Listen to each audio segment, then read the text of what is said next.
Bonjour à tous et bienvenue pour Game of Thrones saison 6, épisode 3, Oathbreaker. Une chronique un peu spéciale aujourd'hui, qui sera en 360 secondes parce que j'ai la chance d'accueillir Hiro de Geek & Music, je te laisse te présenter brièvement. Alors, je m'appelle Hiro, je fais les chroniques Geeks & Musics, donc le principe est assez simple, en fait je présente un jeu, un film, une série, un manga, ça dépend, sur une première partie, et sur une deuxième je présente un arrangement musical de ma composition d'un des thèmes du jeu que je traite. Et nous allons donc débattre aujourd'hui de Game of Thrones ensemble. Nous aurons deux chronos, un petit peu comme pour les présidentielles. Ça va être un combat de boxe, ça va être fou. Et je te remercie du coup de m'avoir rejoint pour cette chronique. Bah c'est moi. On commence tout de suite. Top. Alors, de mon point de vue, cet épisode est un petit peu mieux que le premier et le deuxième que j'ai largement critiqué, dans le sens où on a une courbe ascendante qui continue. Le gros point fort d'épisode, c'est pour moi qu'on a un fil narratif qui se suit, un objectif. Ce qu'on avait à la fin de la saison 5, l'épisode 9, je sais pas si tu te souviens des marcheurs, je trouvais que cet épisode était fou, parce qu'il se passait quelque chose et on se disait, on arrête de déconner maintenant, on va attaquer les marcheurs. On est d'accord sur ce point-là ? Là on est d'accord. Super. Tout n'est pas parfait. Non, donc, loin de là. Petite présentation, on a 9 histoires, Bran, le Mur, Sam, les Lannister, le Roi, Meryn, Daenerys, Arya et le Bolton. Dans les plus, qu'est-ce que tu mettrais ? Alors Bran, déjà, parce que je trouve qu'il a une histoire qui est intéressante et qui évolue de façon très progressive sur toutes les saisons en fait. Sur l'épisode 3, du coup, on revient là où s'est réveillé et bon, où il apprend qu'il ne pourra plus jamais marcher. Et ça amorce bien l'histoire, je trouve. Après, dans les moins, je dirais Daenerys parce que je trouve que c'est un problème de distribution un peu global à cette série, c'est qu'il y a des acteurs qui sont bien plus brillants que d'autres, et globalement, je trouve un peu dommage d'avoir mis Emilia Clarke dans le rôle de Daenerys, parce que je trouve que elle manque de charisme, elle manque de présence, alors que par exemple, celui qui, je sais plus le nom de cet acteur, mais qui joue le roi de Joffrey, typiquement, il joue tellement bien que si un jour on le croise dans la rue, le gars, on a envie de le poignarder. Voilà. mais il est très bon et ça, c'est pas du surjeu, donc voilà. Typiquement, je dirais dans les plus et moins, c'est plus Bran et... Ouais, et du côté des moins, Daenerys. Voilà. Alors, je suis assez d'accord avec toi pour Bran, que j'avais critiqué dans le précédent épisode, dans le sens où dans cet épisode, il se passe quelque chose, en fait. Du coup, on va avoir ce côté Marty Retour vers le futur, où il va se promener un petit peu, et du coup, il va revoir son père, et du coup, on a un intérêt scénaristique assez fort. Moi, ça m'a intéressé. Un petit moins, je trouve ça con qu'ils aient pas rappelé Sean Bean pour l'occasion, parce que du coup ils ont pris un acteur qui est pas très bon, je trouve, pour jouer Sean Bean, qui fait un accent exagéré, et du coup c'est un peu couillon, mais là-dessus je suis d'accord. Et globalement je suis aussi d'accord avec Daenerys, dans le sens où effectivement j'aimais bien dans la saison 1, mais son histoire se perd parce qu'elle passe son temps à se promener en fait, donc est-ce que c'est la faute de l'actrice, est-ce que c'est la faute du scénario, en tout cas elle perd grandement en intérêt.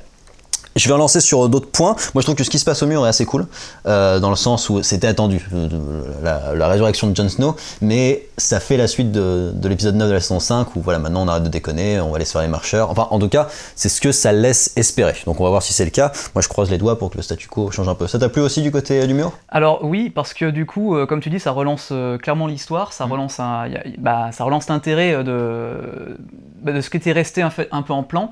Et puis on sort un peu de tout ce qui est embrouille de royaume pour aller peut-être un peu au-delà et aller voir que en fait le danger, comme c'était très fortement suggéré sur les premières saisons, vient plus de l'extérieur que des jeux politiques. Et du coup c'est assez intéressant à voir aussi. Ouais. Je rebondis là-dessus parce que c'est un point qui m'a vachement intéressé dans l'histoire des Lannister, que j'ai trouvé le gros moins de l'épisode. C'est que c'est vrai qu'on se rappelle en fait dans cet épisode sur les Lannister qu'il y a la main du roi qui lui gère les vrais problèmes pendant que Jaime et Cersei, ils enculent des mouches, ils se créent des problèmes eux-mêmes. Et du coup, c'est vrai que tu vois, ce côté-là, je me suis dit, il se passe quelque chose en fait pour de vrai, petites histoires de famille, à un moment on stoppe quoi. Oui. Là-dessus, je trouve que les Lannister c'est un poids faible alors que c'est des personnages forts, et du coup ils s'embourbent dans tout le temps la même histoire, dans tout le temps le même jeu. Voilà. En fait, je pense que le fait d'avoir interprété Lucrèce Borgia dans. c'est un peu. Pour moi, Cersei et Lannister, c'est clairement très inspiré de Lucrèce Borgia. Et je pense que ils en ont fait beaucoup le tour dans les premières saisons, et du coup, c'est un peu galère. D'accord, je suis tout à fait d'accord avec ça, effectivement, on a des personnages qui font tout le temps la même chose. Dans les points forts, je trouve que Meryn c'est sympa parce qu'on parlait de Daenerys qui est un peu nul, du côté de Varys et de Tyrion c'est intéressant parce qu'eux ils font de la politique au lieu de faire de la merde, et du coup c'est cool parce qu'effectivement c'est intéressant de diriger un pays sur la politique, je sais pas ce que t'en penses. Ah bah oui, complètement, oui. Voilà, ils n'utilisent pas le 49.3 à tout va, non, eux ils travaillent, c'est bien, c'est bien. Le roi qui passe légèrement du côté de Bad Curé, je me suis dit que c'était plutôt finement amené. Oui. Je sais pas ce que t'en as pensé. C'est vrai, et en plus c'est assez bien interprété. C'est là où je trouve que c'est intéressant parce que du coup, c'est pareil, ça offre autre chose encore que ce qui a été fait sur les principales saisons et enfin ça offre autre chose. C'est toujours dans le même thème, mais c'est sur une démarche un peu, comment dire, un peu différente malgré tout. Donc ouais, je trouve, alors, je sais pas si je suis très clair dans ce que je dis. Non mais il y a une évolution du personnage. Voilà, il y a une vraie évolution qui est quand même super intéressante à traiter, quoi. Ouais, carrément. Le Bolton, moi ça me saoule un peu parce que c'est un méchant qui est méchant, Voilà. mais comme il a capturé un Stark, ça peut laisser présager que Jon Snow va venir casser du cul, et ça moi j'attends un petit peu, je te le cache pas. Et puis voilà, dans les mois on a parlé de Daenerys, les Lannister. Moi l'histoire sur Sam j'en peux plus, je te laisse la parole parce que je vais commencer. Le petit gros, qu'est-ce que t'en penses du petit gros? 5 saisons pour tromper son biscuit, il nous emmerde encore, voilà, qu'est-ce que t'en penses? En fait, il avait un intérêt, je trouve, à un moment donné où il était plus ou moins un faire-valoir de Jon Snow, où il était aussi un équilibre pour Jon Snow, parce que c'était un peu ça. Pour moi, c'était un peu la partie faible de Jon Snow, mais qui était quand même plein de sagesse et plein d'esprit. Et ça, c'était intéressant, et moi je regrette un petit peu, en fait, qu'ils aient pas développé plus ce côté... un peu intellectuel que Jon Snow, qui n'est pas stupide, mais qui n'avait pas développé à ce point-là. Parce que, par exemple, pour ça, moi je me souviens sur les précédentes saisons, c'est quand même grâce à lui que Jon Snow était arrivé à la tête de la garde de la nuit, grâce à ses capacités oratoires, en fait. Et je trouve qu'ils ont un peu perdu ça, justement, pour remettre en avant le petit puceau qui avait envie, comme tu dis, de tremper son biscuit. Et c'est dommage, parce que ce personnage n'est pas que ça. Et il continue là-dedans, et ben, on perd un peu la saveur. Mais en même temps, c'est dur de reprocher ça, je pense, à ce genre de série comme Game of Thrones, parce qu'il y a beaucoup d'histoires qui s'entrecroisent, il y a beaucoup de personnages. Le casting ne peut pas être équilibré, les distributions sont trop grosses pour être complètement équilibrées. Je trouve que c'est un peu du coup compliqué de gérer tout ça, quoi. Très bien, et ben je vais conclure cet épisode vu qu'il me reste de mon côté 15 secondes.